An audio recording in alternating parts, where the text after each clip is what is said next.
রাখবো। নামবাদে এবার অনলাইনে আবেদন করা যাবে। হ্যাঁ, কমিশনের ওয়েবসাইটে অনলাইনে আবেদন করা যাবে এবং এই লিংক কিভাবে, শনিবার রাতে তৃতীয় সাপ্লিমেন্টারি তালিকা, আর সেই তালিকা প্রকাশ করা হয়েছে কমিশনের ওয়েবসাইটে।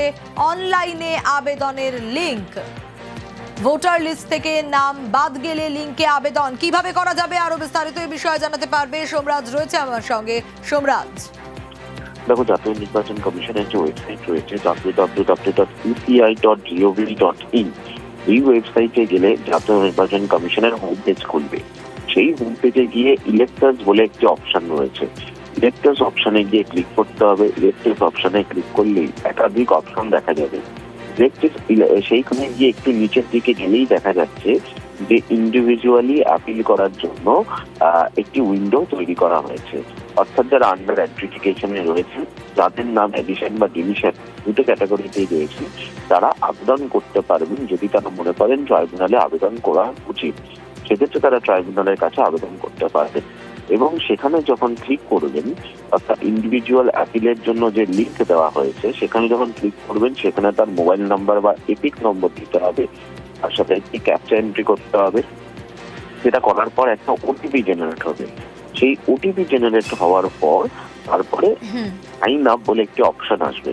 অর্থাৎ যেই সাইন আপে অপশনে গিয়ে যারা এডিশন বা ডিলিশন হয়েছেন আন্ডার অ্যাডজুডিকেশন এখনো পর্যন্ত, তারা একটি নির্দিষ্ট ফরম্যাটে আবেদন জানাতে পারবেন। জাতীয় নির্বাচন কমিশনের ওয়েবসাইটে ইতিমধ্যেই সেই লিঙ্ক দিয়ে দেওয়া হয়েছে অনলাইনে আবেদনে। বেশ সোমরাজ,